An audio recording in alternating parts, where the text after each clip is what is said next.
Field Marshal Jojo, you're our top man. Prepare to leave the house. 안녕하세요. 멘탈 천국입니다. 오늘 말씀드릴 작품은 2차 세계대전쟁을 배경으로 한 소년이 삶에 대해 알아가는 과정을 그린 영화 조조 래빗입니다.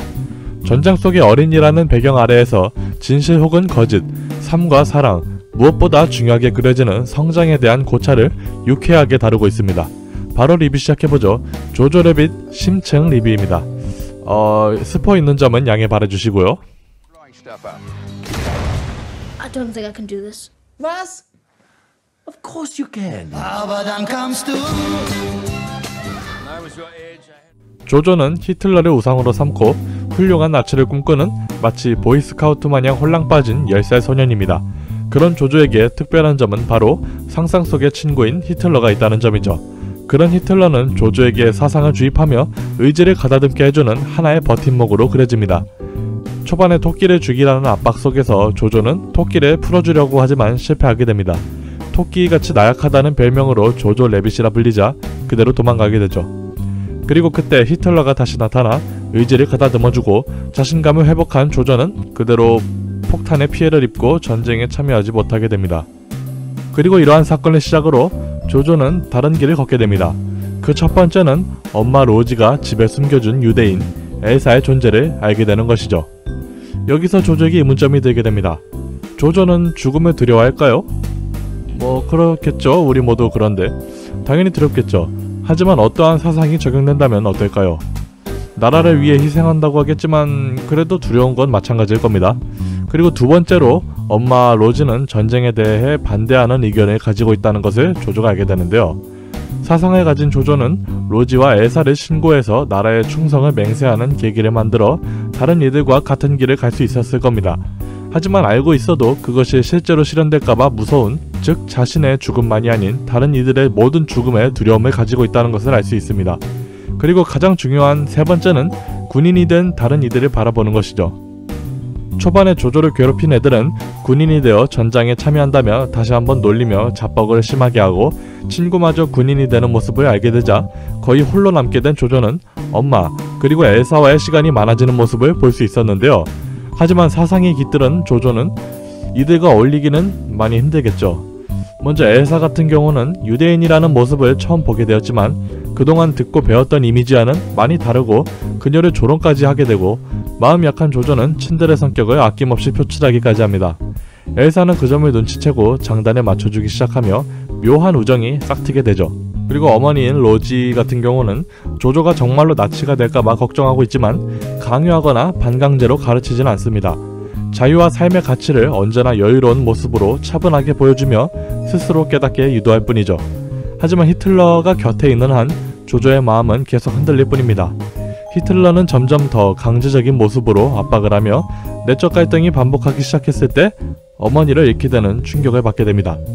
반대 성향을 보이는 어머니가 처형당하자 나치, 유대인, 전쟁이라는 수많은 생각을 하며 무언가에 이끌리듯 칼을 들고 엘사를 찌르려고 하지만 끝내 멈추게 됩니다. 여기서부터 조조는 나치의 반대 성향을 보이긴 했어도 자신을 키워준 어머니라는 혼돈에 휩싸임과 동시에 남은 사람은 엘사뿐임을 눈치챈 자신의 모습을 보게 됩니다. 어머니가 죽자 당연하다는 듯이 집수색이 시작되고 클렌전도프가 그들을 도와줘서 다행히 위기를 면하지만 서로의 상처만 남게 됩니다. 근데 이 장면에서 의미 없는 찬양곡으로 반복해서 인사하는 씬은 정말 어이가 없어서 웃기더라고요. 이런 게 바로 블랙 코미디라는 생각도 들었고요. 하지만 조조와 엘사 사이에서 공존하던 엄마라는 존재가 사라지자 서로가 뭉치게 됨과 동시에 스스로라는 과정이 시작됩니다. 그동안 누군가의 아래에서 시키는 대로 했지만서도 챙겨주는 누군가가 있었기 때문에 코앞에 닥친 문제를 보지 못한 채 자라온 조조는 자신의 의무라는 빈자리를 나치라는 사상으로 채웠고 그저 소속감을 느끼고 싶은 하나의 어린 양에 불과했던 것이죠. 그리고 당시 배경을 기준으로 봤을 때는 이것을 제대로 깨우치는 방식으로 눈앞까지 번지게 된 전쟁으로 표현됩니다. 그리고 연마을까지 상처가 퍼지게 되자 그 사태의 심각성을 깨닫고 마침내 자신의 마을에 총성과 폭음이 들리게 되자 죽음이라는 두려움의 끝판왕을 볼 수 있었습니다. 그리고 눈앞에서 너나 할 것 없이 총을 부여잡은 사람들이 죽어나가는 모습을 지켜보게 됩니다. 그리고 클렌전도프는 삶의 가치를 알려주며 조조를 유대인 취급하며 보내줍니다. 친구마저 이제는 엄마가 보고 싶다며 집으로 쓸쓸히 걸어나가게 되는데요. 여기서 저희는 생각해볼 만한 의문이 생깁니다.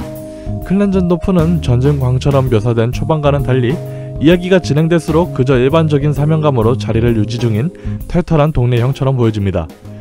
중간에 조조는 엘사에게 들은 유대인 이야기를 클렌전도프에게 말하며 상상력이라는 주제로 잠깐 대화하는 장면이 나오는데, 클렌전도프는 어쩌면 어릴 적 조조 같은 인물이 아니었을까 하는 의문을 만듭니다. 하지만 조조와는 다르게 독일군이라는 꼬리표를 달았기 때문에 조조와는 다른 방향을 걸은 쪽이죠. 조조와 마찬가지로 몸에 이상이 생겨 전쟁에 참여 못하게 되는 신세가 공감되었기 때문에 더 많은 정이 있었다고 볼 수도 있겠지만, 끝내 전쟁씬에서는 상상 속의 전투복을 입고 밝은 미소로 등장한 모습을 보면 조조처럼 바뀔 기회가 없어 그 상상만을 간직한 채 독일군이 되었음을 짐작해볼 수 있습니다. 그리고 자신이 이루지 못한 길을 조조에게 맡긴 채로 생을 마감하게 되었다는 상상을 해볼 수도 있죠. 중간에 엄마와 조조가 자전거를 타는 씬에서는 로지가 만신창이가 되어 돌아온 병사들에게 한마디 합니다. 가서 어머니에게 키스를 해드리라고 말이죠. 영화는 어른들이 감당해야 할 무게를 아이들에게도 던져주는 그 당시의 잔혹함을 암묵적으로 보여줍니다. 그저 그들이 사상을 가지고 있기 때문에 노골적으로 보여지지 않은 것 뿐이죠. 우리는 이미 결말을 알고 있는 배경이기 때문에 삶의 가치와 자유를 표현하는 인물들의 모습을 바라보며 관객들은 자신이 해왔던 행동을 뒤돌아보는 기회를 만들어줍니다. 그리고 조조는 지금까지 이해되지 않았던 그 일들에 대한 의문점이 풀리게 되죠. 바로 억압하려 들고 강조하는 히틀러를 시원하게 걷어차버리는 거죠. 딱히 사상이 잘못되었다고는 말할 수 없습니다. 단지 그것을 이용해 상처를 키우는 것이 잘못되었다는 말로 해석할 수 있죠. 그리고 마지막으로 전쟁이 끝나면 떠난다는 엘사를 떠내보내기 싫었던 감정 때문에 독일이 전쟁에서 이겼다는 거짓말을 하게 됩니다. 에휴, 이래서 사랑이란. 여기서 가장 중요한 점은 밖으로 나가기 전 엘사의 신발끈을 묶어준다는 것인데요. 이게 얼마나 중요한지는 작중에서 등장한 신발끈 씬들을 돌아볼 필요가 있습니다. 스스로 묶지 못하기 때문에 엄마가 묶어주는 경우가 대부분이고, 그마저도 엄마가 장난으로 묶어주면 거기에 꼼짝도 못하고 당해야 했습니다. 어쩌면 스스로 해야 한다는 필요성을 느끼기 전까지는 간단한 것도 터득하지 못하는 우리들에게 날리는 충고 같은 메시지일 수도 있죠. 그리고 어머니가 죽자 스스로 묶는 것을 넘어서 남의 신발끈도 묶어주게 됩니다. 아주 사소한 발전이지만 이것은 성장을 상징하는 마무리였습니다. 그리고 이제 뭐하지? 라는 질문의 답은 바로 춤이었습니다. 엄마가 그렇게 얘기하던 춤은 자유라는 의미로 풀이하며 영화는 마무리됩니다. 이 영화에서 등장하는 조조의 행동들은 우리가 보기에는 한 소년의 영화 같은 인생일 뿐이지만, 하나씩 천천히 비유해보면 사실 보통 우리 같은 사람들과 크게 다르지만은 않은 생각을 들게 해줬습니다. 전부 다 소중하고 삶의 가치라고 말할 수 있는 모든 것들이 바로 곁에 있지만, 그럼에도 가시질 않는 마음속의 빈자리를 낯이라는 어떠한 매체로 소속감을 채워보려 하는 것을 봤을 때, SNS나 어떠한 그룹에 관심 삼아 빠지는 우리들의 모습이랑 일치하다는 점을 떠올려 봤을 때는 그냥 감독이 아주 대단한 사람이라는 생각밖에 들지 않았습니다. 진짜로 대단해요. 솔직히 말해서 앞에서 제가 설명했던 것들을 모두 이용해서 더 비유해볼 거리는 많은데 구차한 설명 같아서 여기서 마무리 짓도록 하죠. 버즈 오브 프레이 저리 가라 하세요. 여러분은 조조 래빗이나 보면 되는 겁니다.